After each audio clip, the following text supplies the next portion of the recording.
Come to join us today. We're coming to you live from our studios in Kokom. We're on DTT because we're free to on DSTV channel 421 and Go TV channel 125. We are your home of independent, fearless, and credible journalism. Coming up this afternoon, Defense Minister Dominic Nitiwul assures his ministry is taking steps to restore lasting peace to Garu after military officers stormed the community and brutalized some residents. With details as he confirms the suspects are national security operatives. Bator chiefs gave government 2 weeks ultimatum to furnish them with a compensation and resettlement plan for persons affected by the Akosombo Dams village or mobilize their subjects affected by the floods to Saglemi housing project site. MPP presidential aspirant Francis Adainimo warns skewed flag bearership race will harm the NPP's chances in 2024 as he takes on the rhetoric of his fellow contender Kennedy Ejapong. We have details as we shine the spotlight on the two-time presidential aspirant Adainimo in the first of our special documentaries on the 4 aspirants in the race. Plus, Joy News' Erastus Asaridonko adjudged the PAV and SAT Journalist of the Year at the 27th edition of the GJA Awards. We'll tell you about the awards night and several other team members at the multimedia group who were honored.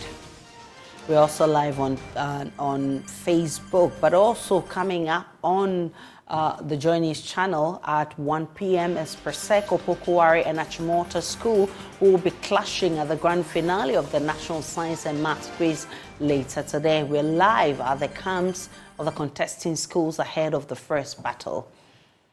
Remember to join us on Facebook, YouTube, Instagram, and X on Joy News on TV. My personal handle is Adanana Aisha. Please do stay for details.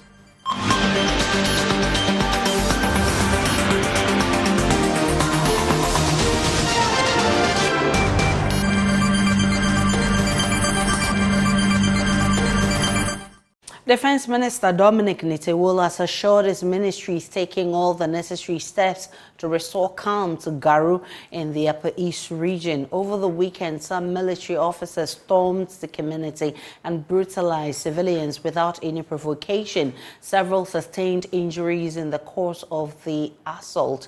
It is unclear what exactly triggered the incident. In an interview with Joy News' Blaise Sogan, the minister identified the suspects as national security operatives. We'll hear from the minister soon, but first, here are some residents recounting their experience. We were in the room, I and my husband. So they came and they were not.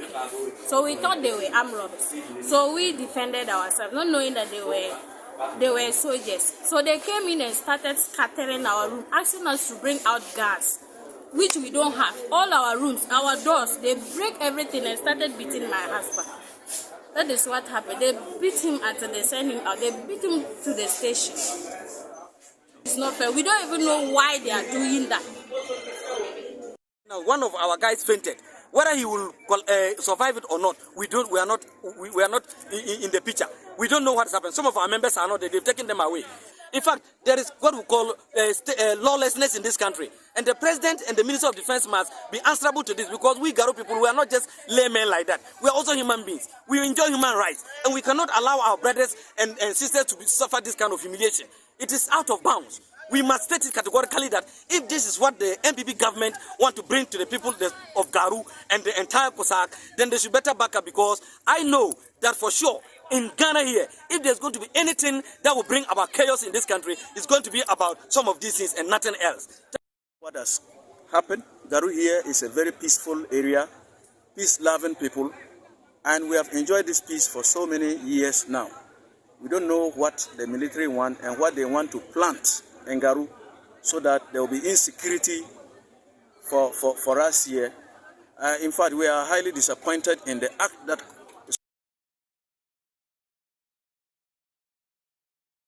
Well, DCE and MP for the area have been speaking on the matter.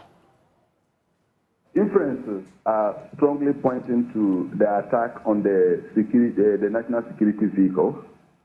I've not had categorical response from the military, though But then this morning while we were there with them to sleep with them to see with us, inferences were, where were we when the boys were attacking the vehicle and all that. So there are strong inferences to the attack on the security vehicle. But as it is now, our concern was to quickly remedy the situation and then as quickly as possible convene as DISEC and then fashion a way out of this whole thing and then to ensure that we are not going to have this again. So as of now, the status quo is that people are responding to treatment at the various at the health facility in Garu. This is coming on the back of a similar incident which happened at a shaman, which became the subject of a parliamentary probe. I thought that lessons would have been learned, but it appears that, we're not learning lessons at all, and these things keep recurring. It's unfortunate, and well, these are matters that ought to be investigated. At the moment, I cannot say for a fact that the operation was sanctioned by the High Command or some soldiers were on a frolic of their own, which is why I ended my statement by indicating that we shall push for an investigation, particularly given the fact that this is coming on the back of a similar incident which occurred at Ashaman. As I speak, the committee's report on Ashaman is ready and will be debated by the House as soon as the House reconvenes. We can now hear from the minister who said investigations will be carried out to deal with the culprits.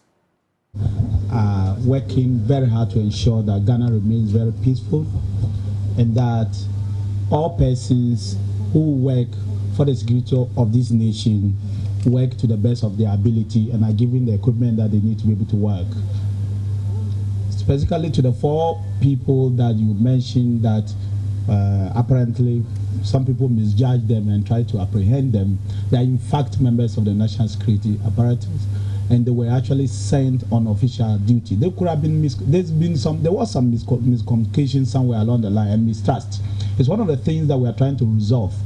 Because there's some bit of mistrust in the general Boko area, people try to assume things that may not be right, and maybe because they don't have the initial information may try to do things that may not be right. But we are concerned about that mistrust and we're taking steps to address them. So we are taking steps to ensure that Boko becomes very peaceful.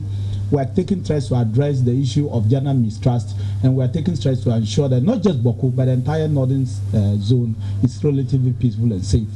If there are people who are not members of security agencies, we will let you know. Security analyst Adum Praise has been condemning their attack. He spoke on the AM show. I think there is a bit of a gap, a disconnect between state security on one hand and the people on the other hand. And it is further exacerbated by the spate of misinformation and disinformation that is coming up from that area. Look, we have Facebook pages belonging to the two sides of the conflict where pictures of certain individuals are posted and threats made to the effect that we know who you are, we have your picture, and we are going to come after you. And Benjamin, believe it or not, such people are in the end killed, okay? In some cases, there are some individuals on the ground who are able to disseminate false information about the movements of certain persons they think are working closely with the other side, okay? And within minutes, they are able to galvanize people to engage in some of these acts of lawlessness. And I do agree with the level of proliferation of small arms and light weapons, especially military-grade rifles, including AR-15s, M16s, AK-47 in the area, is quite worrying. In some cases, the weapons they hold, the civilians, is even more potent than that of the military. And there has been a consistent pattern. I'm not in any way, Benjamin, let me be clear about this. Meanwhile, several of the victims are still on admission at various hospitals, with the poor family members having to bear the cost of the medical bills. We can listen to the medical doctor who's been attending to them. It is a family teaching hospital where we are sure that there are experts, there are senior men there who will be able to handle this. And the most severe case we recorded yesterday. So at the time they rushed him in, he was also one of those who were unconscious. So he sustained some head injury, that is some degree of injury to the brain. He also had multiple injuries to the chest, including bruises and cuts all over, both in front and then at the back. If I said yesterday, we couldn't even touch him at all. When he went unconscious and came back, we couldn't just touch him. He also sustained, I think, from what he narrated to me, one of the military men stepped on his testicles, on his balls. So, you can imagine for a man, you know what that means.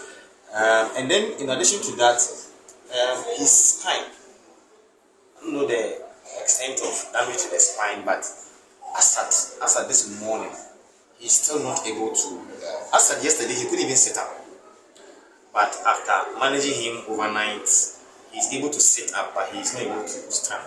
So at this point, I'm not able to tell whether he has had permanent damage to the spine. Because if the spine is involved like that, he could be paralyzed for life. Albert Sorry is our correspondent in that area. He joins us live with more. Albert, what's the condition of the injured as we speak? A number of them are still on admission in the Garu Presbyterian Hospital. Some are in a few other health facilities. In addition to the patient that the doctor has just been talking about, who is a 22-year-old patient, one more person, 39 years old, has just been transferred to the Adum Hospital, which is in neighboring Binduri, because their situation is serious and they need further medical attention, which they are not able to get at the Garu Presbyterian Hospital. There have been family members who are in distress, mainly because these are unexpected medical bills they now have to pay, and so it's becoming a very stressful situation for most of them, who have been thronging the hospitals to be with their relatives who are still injured, a lot of them still in pain. So far, we heard about a DISEC meeting. What has been the outcome of that meeting? So that DISEC meeting is still ongoing. A while ago, I was talking to the regional minister's office. What we are told is that the minister left his office in Bolga about an hour or so ago. He's still on the way to Garu. He will go there and assess the situation for himself. And so we are waiting to see what the measures are that will be taken when he arrives there, and also for the outcome of the DISEC meeting, which is also currently ongoing. But I must say that for many of the people in Garu, this is the first time something of this nature has happened, and a lot of them are very angry about it, because it also appears that the police hasn't done so much. They haven't been even talking to people to try and give them any assurances of what is going on. Also, the people who were picked up and taken to Accra, their relatives were not given much information as to why they were arrested. They were just arrested, and the next thing they knew, they were taken out of the district. So it's been a very stressful situation for many of the residents of Garu, and a lot of them are very unhappy about the situation. Albert Sorry is our correspondent in the Upper East region. Definitely we have our eyes on this.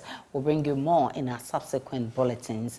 Away from the Upper East region, come up with a resettlement and compensation plan within 2 weeks, or we will move our people to occupy the Saglemi housing project site. That's the demand by the Mankralo of Bator traditional area. Togbe Boboji from the government as flood water begins to recede in some affected communities in the North Tongue district. He said he's issued the ultimatum when the Tobinco group of companies donated relief items estimated at 1.5 million cedis to flood victims in Agbetikbo in the North Tongue district of the Volta region. My colleague Carlos Caloni has more. The Agbetikbo camp is one of the 21 safe havens for over 1,000 flood victims in the Northern district of the Volta region. To ease the plight of these flood victims, the Tobinco group of companies on Sunday, October 29, 2023, donated trucks of relief items comprising food, mattresses, medical supplies, among others, estimated at some 1.5 million Ghana cedis. Speaking to the press, the group executive chairman of Tobinco Group of Companies, Samuel Amo Tobin, urged the government to expedite action in finding a lasting solution to the plight of flood victims. I'm pleading with our government and the whole presidency. We should find a solution to this, a lasting solution, that this thing will not reoccur. Then I'm also inviting all business people like us. They should stretch a helpful hand, and I know that it will be a blessing to them and as well as our various companies. The government should do its possible best to relocate them in time. I don't know where the government will relocate them. That is not my concern much. But the government should please try and relocate them in time so that our dear children can start school. Expressing his appreciation to the Tobinco Group for its kind gesture, Member of Parliament for North Tongue constituency Samuel Okujeto Ablakwa reiterated the need for expedited action in finding a permanent resettlement plan for flood victims. If you look at these camps, they are camps in schools. So as long as these camps remain, the children cannot have access to education. And let's remember that across the country, their peers are in school. They are going to be writing the same examinations, the same BECE, the same WASI. So how are they going to compete? They are losing out. It's not fair.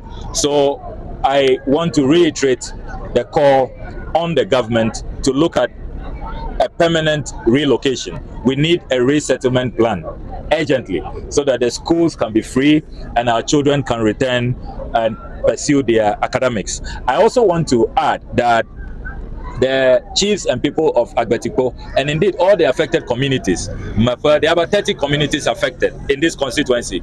They have done very well on their own. They have identified high land and they have donated this land to anybody, including the government, who wants to construct resettlement houses. So they have done their part. All we need is for the government to come in and for other philanthropists to come in. But most importantly, this is a government responsibility. It's a VRA responsibility. Meanwhile, the Mankralo for Bator traditional area, Togbe Heavy Boboji VII, has given a 2-week ultimatum to the government to come up with a resettlement and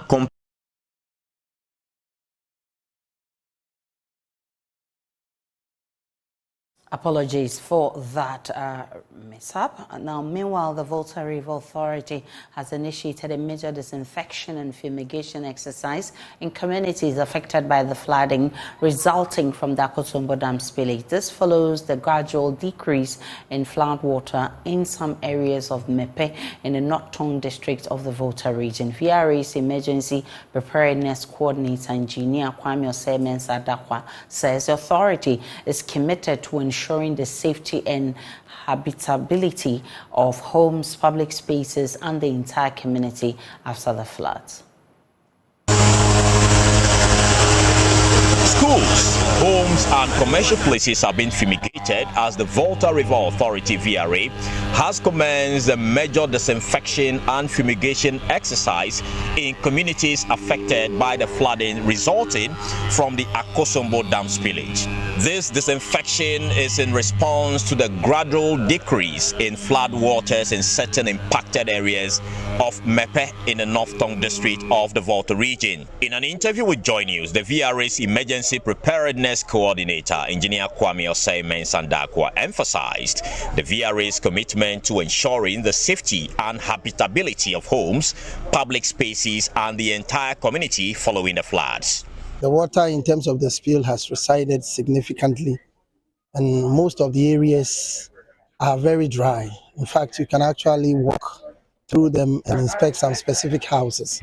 So we did a quick recce together with the assembly, with the traditional council, with the health inspector of the assembly, then realized that most of the places were dry and people had started going back to stay in their respective residence.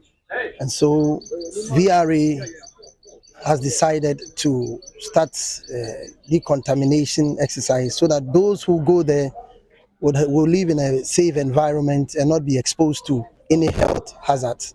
And so we intend to, as a matter of urgency, start the work with the Mepe area where the extent of inundation was quite pronounced. Amidst the challenges faced by flood-affected communities in the Three Tongue district, a beacon of hope emerged through the benevolence of Gensa Energy. Their generous outreach included hundreds of relief items and essential medical supplies, extending a helping hand to those in need. More in the following report. Guided by compassion, the Gensa Energy team, under the leadership of its Vice President, Daniel Ayi, embarked on a mission to ease the burdens of these communities. Their donation was not just an act of charity, it was a symbol of their dedication to alleviating the suffering of those affected. In a heartfelt conversation with the media following the donation, Mr. Ayi revealed the driving force behind their noble gesture. We heard the news of the flood in Volta region, and we thought it wise to come and then donate. Our board of directors and the management of Gensa Energy Ghana Limited organized some funds for us to be able to purchase some items to come and donate. As the affected communities receive this much-needed support, the voices of their local MPs also resonate, highlighting the unity and shared commitment to uplifting the spirits of victims of the floods. Every day you are sending foodstuff, and it's not something that you expect to last for more than 2 days. And that should tell you, and what is happening has a long way. In fact, we are not seeing the end yet. And so these will go a long way to help. We currently are recording close to 8,000 displaced people in South Tongue. And the activities are the estuary, and the numbers are increasing.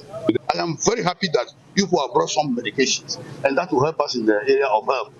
In my area, I brought the DG, the Director General of Ghana Health Service. I brought the Pharmaceutical Society of Ghana. They brought a lot of drugs, which we have shared among the facilities in affected areas. So people are now free to go and access healthcare free of charge. But the education aspect is about semester, it's about terms, it's about period, and if you don't take care, we'll have a lot of problem on hand. This act of kindness from Gensa Energy echoes the sentiment that in times of adversity, the human spirit can shine brighter. It's a reminder that through empathy and collective action, we can make a positive difference in the lives of those facing adversity.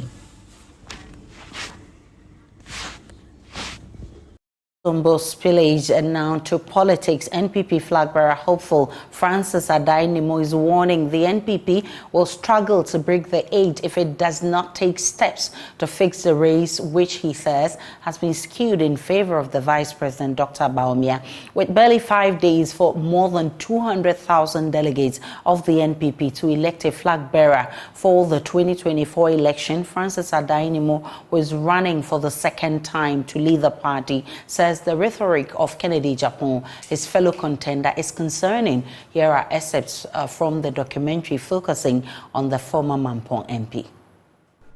With just a few days for more than 200,000 delegates of the governing New Patriotic Party to crown a new person to lead it into the 2024 election, the race is heating up and the rhetoric is hitting a crescendo. One of the 4 out of the initial list of 10 party stalwarts who made it from the Superdelegate Conference is Engineer Adainimo, who is seeking to lead the NPP for the second time after his first bid in 2014 failed. Welcome to the story of Adainimo, a man whose life is intricately woven with the fabric of Ghana itself. I'm a 58-year-old man. Precisely born on 23rd March 1965, and I come from a community under Mampong in Ashanti region called Nyinampong, just 5 kilometers away from Mampong, where both parents of mine they come from. So I'm an Ashanti by birth. Adainimo says he's a leader who solves problems, a trait he believes is essential for any visionary. This is what has inspired him to run to lead the NPP into 2024. I believe in problem solving, or I'm a problem solver, but not a problem creator. In life, we must find solutions to issues.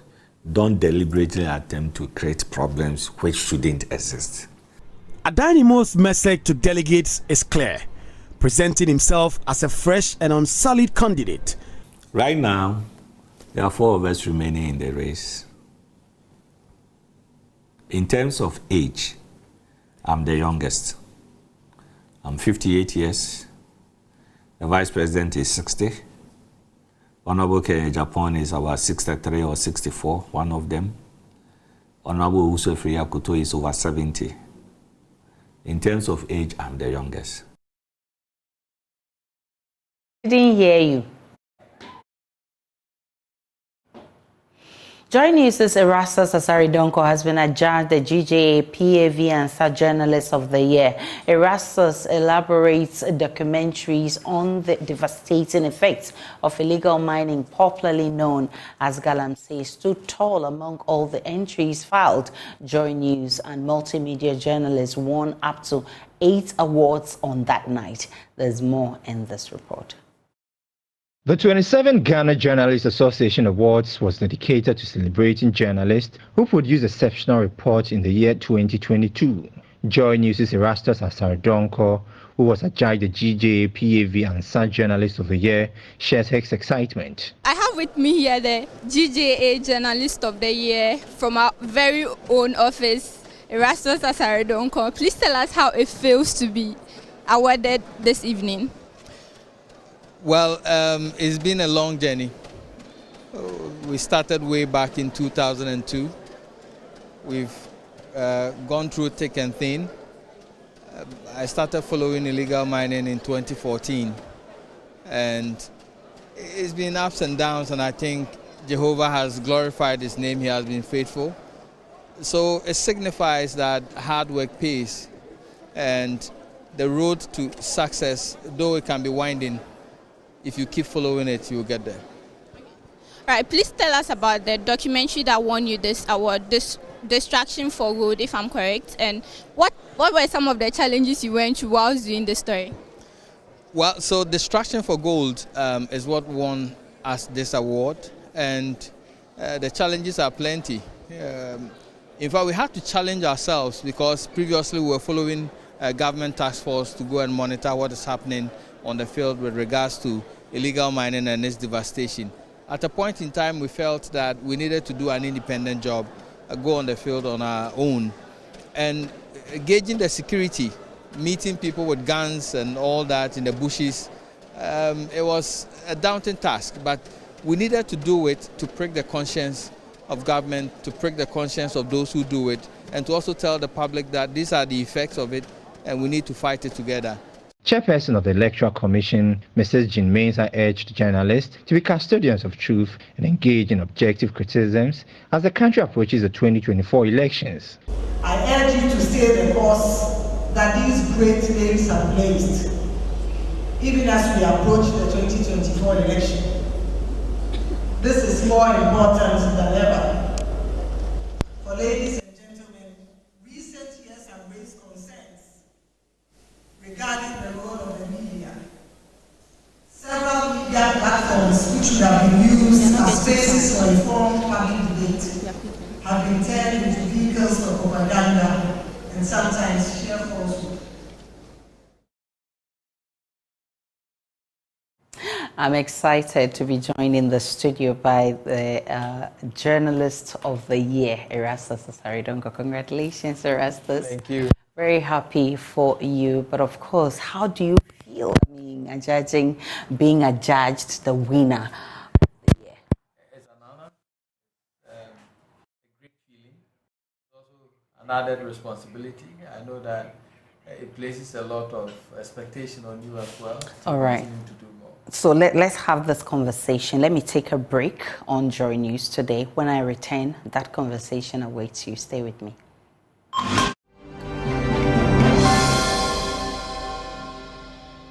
Welcome back. Apologies for the break in that interesting conversation with the Journalist of the Year. Russell, you were telling me about the feeling of being Journalist of the Year.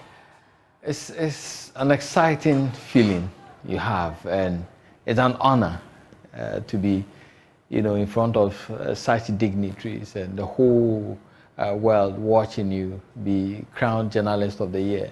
It places a lot of responsibility on my shoulders as well. Definitely. That more is expected, and so we need to continue what we're doing and even do more. Yeah, and of course, a lot of hard work has gone into this. I've been monitoring all the work you've been doing on Galamsey. Let's talk about this. What do you call it? The passing and how sensitive the issue of Galamsey is. In fact, with my current documentary, part 2 of which we show in the evening, Poison for Gold, we came face to face with the reality, the dangers involved in it, and we were surprised to learn that it has been happening quietly on the ground for a very long time, that many of us did not even realize that we were surrounded by the extreme dangers of illegal mining. And so I think it's an eye-opener to come up with this one, to notify people, educate people that this is what is happening. We are even thinking that with a blessing of management and support from our partners, translate this into the local language, go on a road trip and educate communities directly affected by mining, so that together we can fight this.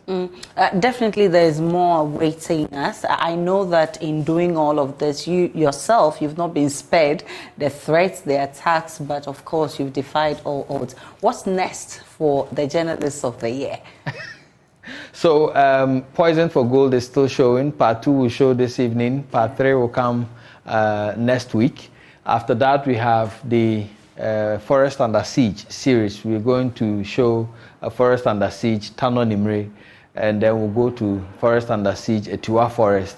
And so when we are done with that, we'll continue working for Ghana. Definitely. To whom much is given, much is expected, right? Yeah. And we expect nothing but the best from Erastus. Congratulations once again. Thank you for being the Journalist of the Year. Let's now talk about the National Science and Maths Quiz. 3 schools, 9 contestants, 2 proud regions. It is only a few hours to that climax of this year's National Science and Maths Quiz as undisputed champions Research Legon square up with Opokuwari School and Achimota School. But many are asking whether it will be a repeat or a revenge.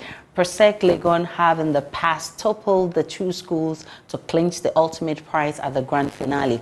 While Achimota School is seeking to end the reign of their city rivals, Opokuwari is yet to figure out how to quit the Persecans after they missed the trophy to the Odadies in 4 final clashes. Emmanuel Bright Kweku brings us a wrap of the journey of the 3 schools.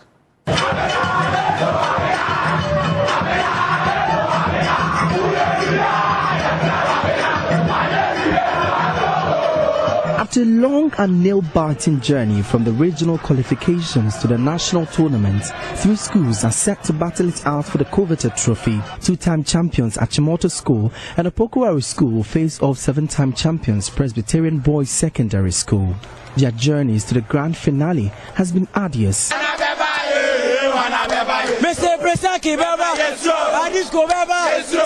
Coming all the way from the regional qualification to the grand finale, Achimota School showcased their mettle at every stage of the competition.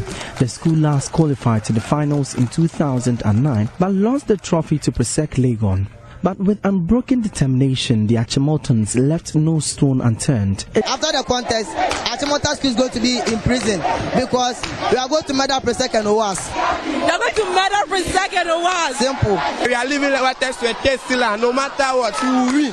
No matter what, we will win. You don't see any threat ahead. We don't see anybody. Like, we are coming with a force. You see the energy, Hey!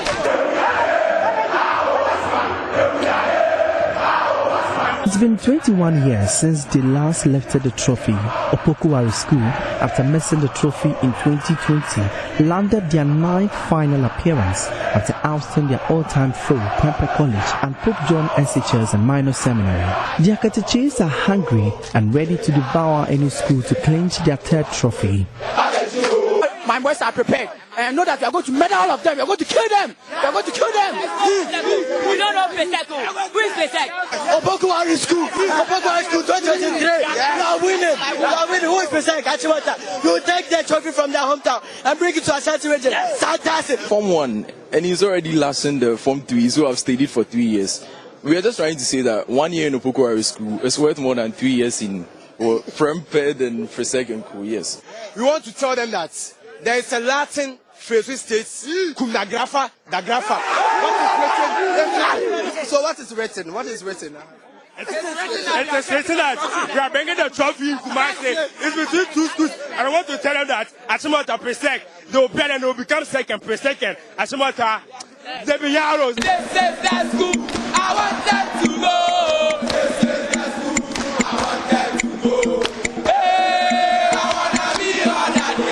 With their mantra, our living God is faithful and great, 7-time champions Persec Legon is anticipating their 8th trophy. The school, since their painful exit in 2018, has proven to be an invincible force, securing their seats at the grand finale for 5 consecutive years. The defending champions began their journey at the 1/8 stage, eliminating Konongo Dumase and Kumasi Wesley Girls. Proceeding to the quarterfinal stage, the school met their all-time city rivals Accra Academy and Ghana Secondary Technical School. In a fierce strive to yet again repeat history, the boys withstood the heat from the Kwabuchi boys to topple them and qualified to the grand finale. The Odadians are optimistic of a back-to-back win. I trust in Patel Hotel and selling now because this contest is something easy. We can do it because it's easy, cry. Yeah, we can do it because it's one-sided. It's everyday Persec, and the schools we are meeting, I don't see them to be competitive, so we can win. Achimota and Opokuwari, we are going back to do our homework. We are going back to work hard because it's not over. We are taking the 8th trophy. 8 is written, and we believe in a great God, and we know that our God is faithful, and so we are taking the 8th trophy. But time can only tell if victory, the Trinity, or a great God will be the winning mantra for the year. For Joy News, my name is Emmanuel Bright Kweku.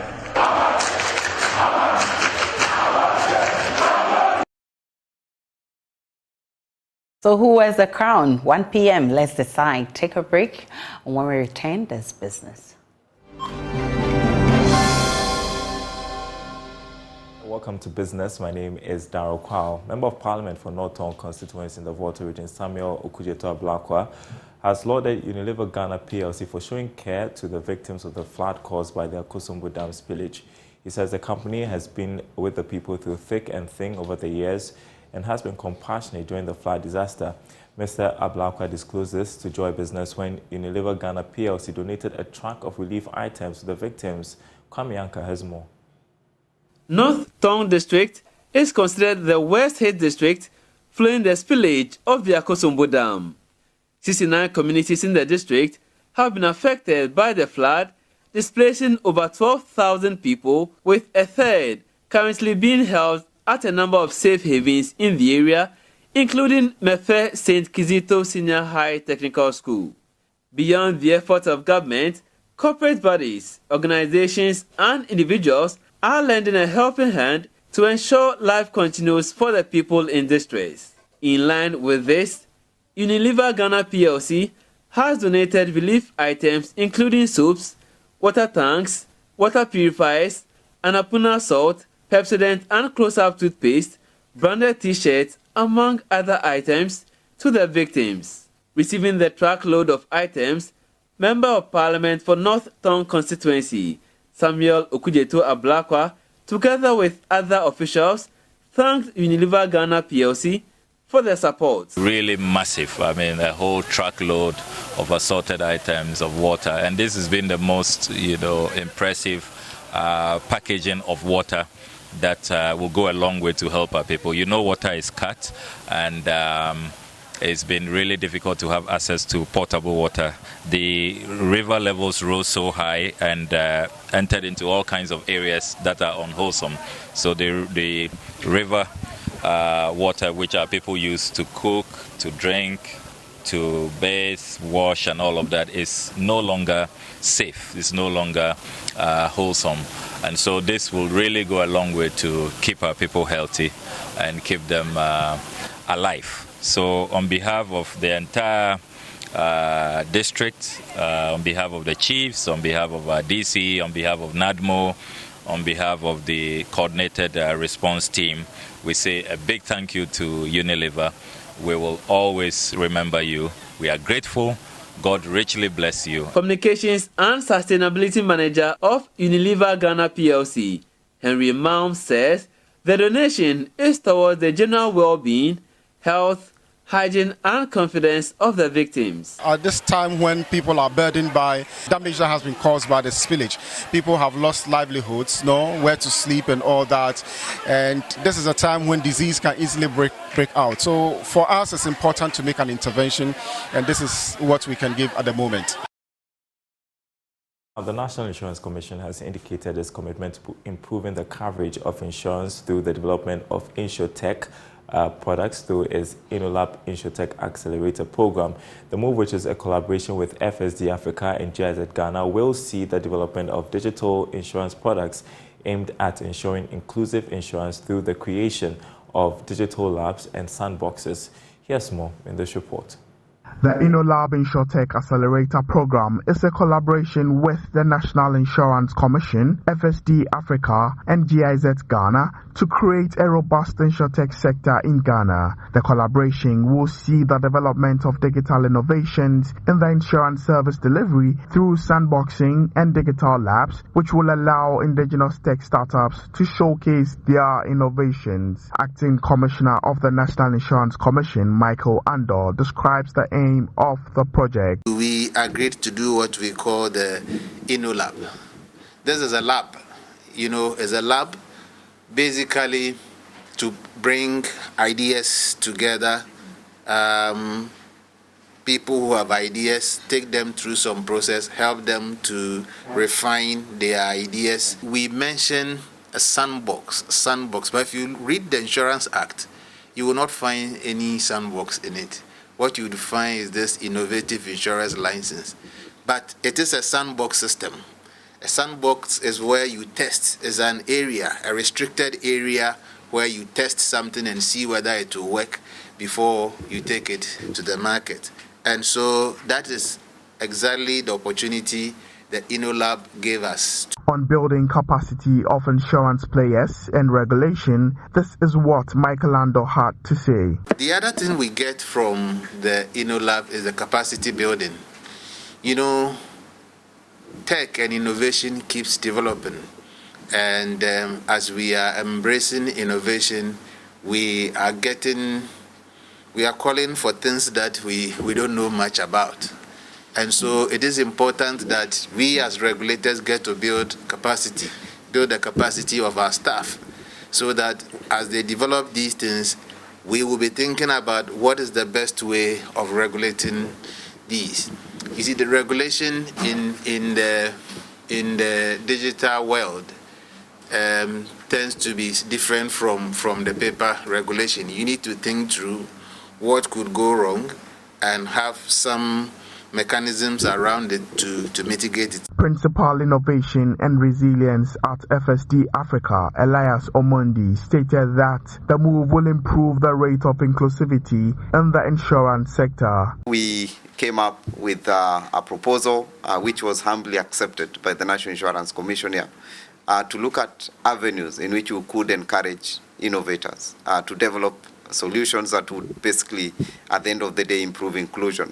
With that, then, we started a program, and this particular program was called InnoLab, InsurTech Accelerator Program, that looks into ways in which you invite innovators within an ecosystem to develop solutions, at the same time come up with avenues that they can really create strategic partners to drive the growth of insurance in Ghana. And that's it for this segment. Sports is up next.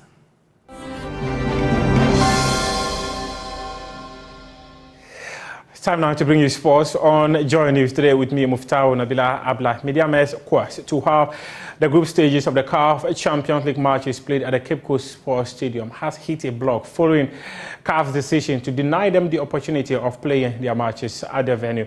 The Confederation of African Football, in a statement to the Ghana Football Association, said that the venue does not meet the requirements put out by CAF to be able to host CAF Category A matches. The group stages of the CAF Champions League is meant to host some of the topmost games under the umbrella of the Continent's football governing body. And also, CAF also said that the venue should be closed down for renovation works to meet the modern standards of venues required to host its competitions.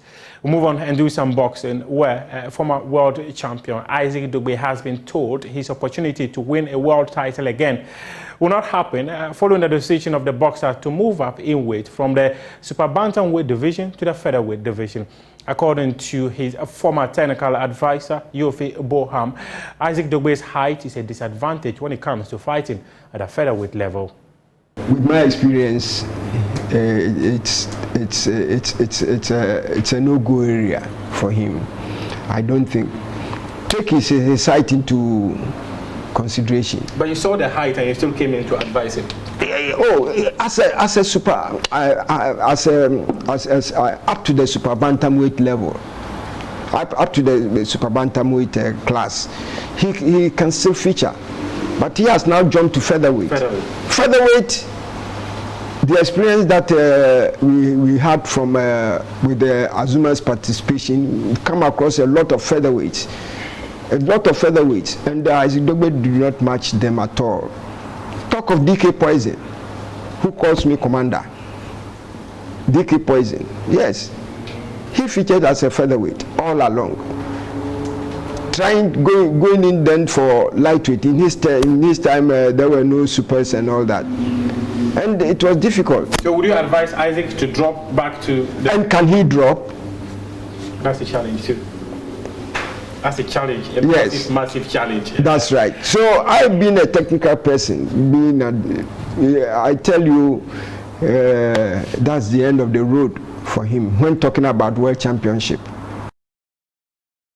That's your sports for now. We do have more sports stories on myjoyonline.com. And also just a quick announcement, Sports Zone on Joy Prime, which as every Monday has been extended by 1 hour 30 minutes. So it's now going to be ending at 10:30 p.m. every Monday. And the National Science and Maths Quiz Grand Finale is happening.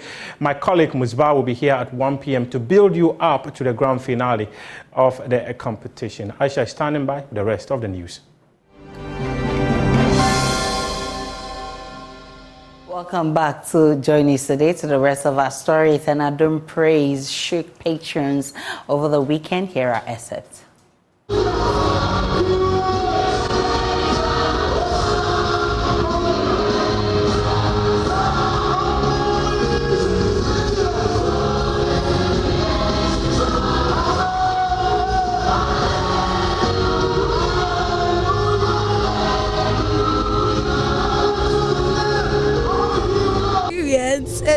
It's so massive, and I'm so happy.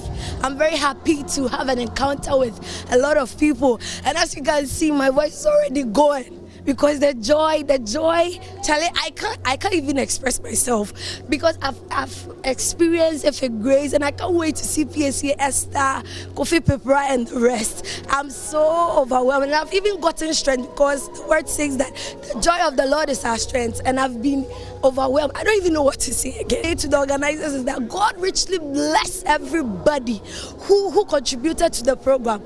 I think this thing should continue, and it's going to open doors for a lot of people, and I'm saying that may the Almighty God show his blessing upon everybody whose penny is inside this program. I came all the way from Kaswa just to experience Adum Praise, so everything is good. The ministers, they are on point, everything is on point. It's in eternity, yeah, because the performance was mad, everything is on point, everything is on point. So I think eternity is good. I'll say God bless you all because it's not easy to organize such a big program. So God bless you all. That's what. Yeah, I'm very, very, very fulfilled and excited. I really got what I wanted. That as at now, I'm satisfied, and I know I'm not going empty-handed. Whatsoever words are in the song and whatsoever movement I did, God has appreciated it, and I know whatsoever blessing I deserve, me and my generations will. And as I wrap up the bulletin, and as I leave you with the build-up to the National Science and Maths Quiz. All the guys are ready to bring you the build-up. Maxwell Agbagba, Jacqueline, and Sumaya Boamusbao. They're all there to bring you the update. Stay on the Joy News channel for the rest of the National Science and Maths Quiz. Enjoy the rest of our programs.